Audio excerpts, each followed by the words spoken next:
What is going on, ladies and gentlemen? MonkeyFlop here, and today I got your gaming news, baby. If you guys do enjoy these videos, make sure to hit a like, comment down below, support your boy. If you guys are new, of course, subscribe with those bell notifications turned on. We're going to be discussing the PlayStation 5 price because new information has been revealed. We're also going to be talking about a new PlayStation VR headset. Yes, that's exactly what all gamers want with the PlayStation 5. But first, let's go ahead and talk about something that the article pointed out that I found was very interesting, and a lot of gamers are honestly speculating that the PlayStation 5 is going to overheat. And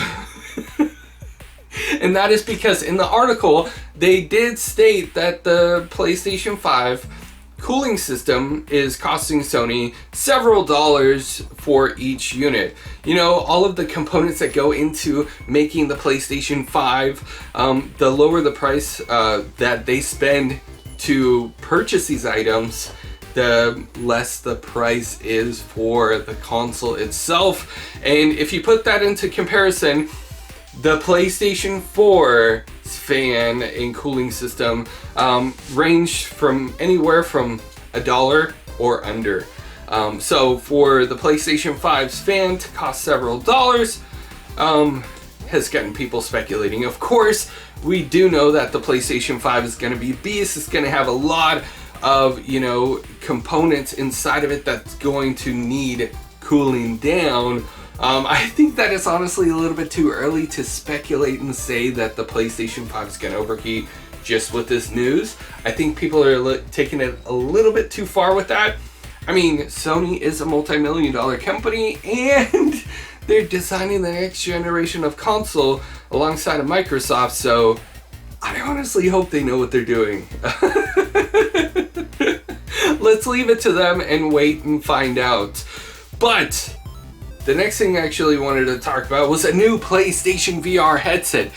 If you guys are excited about the next PlayStation VR headset, let me know in those comments down below. You know, I'm not, when I laugh or joke about the PlayStation VR headset or VR in general, I honestly think that the VR is an awesome thing. It's just, they're not focused enough on it. Maybe Sony is, but not all of these third-party game developers. Not too many people are designing games for the current PlayStation VR. There's not enough games to keep people's interest. And, you know, you buy an expensive machinery like that, the PlayStation VR headset is not cheap. You buy something like that, you expect to be able to play it for long periods of time, or even exclusively for weeks on end. But the games that are designed and built for the PlayStation VR headset can be beaten in maybe like the good games, maybe 20 to 30 hours, and there's not too much replayability with some of those. And then other games are just great experiences with, you know, the VR headset. But at the end of the day, I feel like VR is a little bit ahead of, you know, itself as far as what it's trying to do, or at least what Sony's trying to do with PlayStation VR. I honestly don't expect too many people to be excited about PlayStation VR. I'll still cover it in videos like this, but I don't think I'll cover like a PlayStation VR gaming news episode just specifically on VR, because I don't think that the interest is that great. But I'm going to put a poll up here. Let me know. The PS4 released in 2013 with a price point of $399, basically $400. And with the manufacturer's cost of $381, Sony was only making $18 per console sold. If you put that into perspective, us consumers were thinking like, man, it costs $400 for a PlayStation 4. And Sony is like, we're only making $18, which we're not actually seeing because we still have to pay for manufacturing more consoles as the demand rises. So it was a while before Sony actually saw some money from the PlayStation 4, but it worked out for them because it's the #1 selling console of this generation currently. I mean, the Nintendo Switch could pass it, and I wouldn't be surprised with all the different variations of switches that they have released for it, but that's besides the point. I digress. Nowadays, the PlayStation 4 costs a lot less. That's because the manufacturer's cost went down significantly because new technology is coming out, and let's face it, the PlayStation 4 has some good technology in it, but it's outdated. Some of it is from 2013. Of course, the PlayStation 4 Pro has some more updated, things inside of it.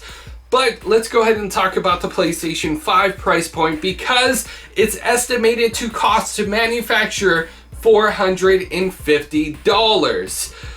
That is a substantial amount of money, considering the fact that it's costing Sony $450 to manufacture the PlayStation 4, which leaves a lot of people, even Bloomberg on their official article that they wrote, is speculating that the price point is going to be for $470.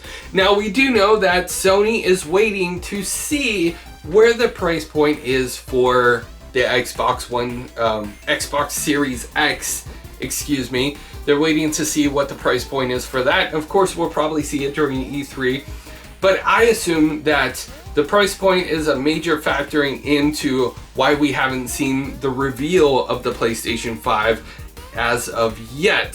But a lot of people have been asking me, okay, this article came out, it's going to estimate Sony to, it's going to cost Sony $450 to manufacture. Now, we're talking about manufacturer's costs, and that is very interesting. But another thing that comes to mind is, okay, it costs $450 to manufacture this PlayStation 5, but what are the other costs involved with it? Shipping it from the manufacturer to the store locations, and then also how much of that profit is being made by the store selling the console itself.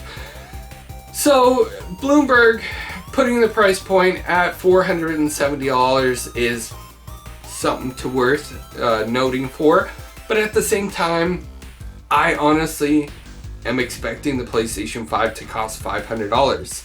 I said in the past and in several videos that I would love to see the PlayStation 5 go for $400, but it's not really plausible. We're probably gonna see it go for about $500.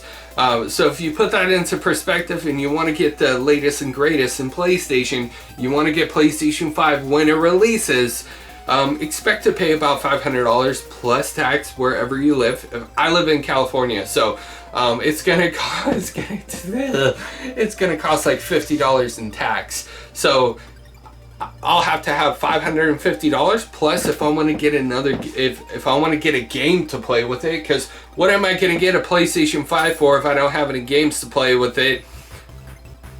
So that's another, $60? Hopefully the price for the games is going to still remain the same at $60.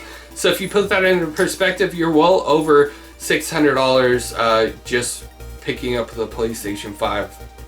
So, very interesting news to say the least. I'd love to know you guys' thoughts and opinions in those comments down below. If you guys heard my cats in the background, they've been playing throughout the entire video.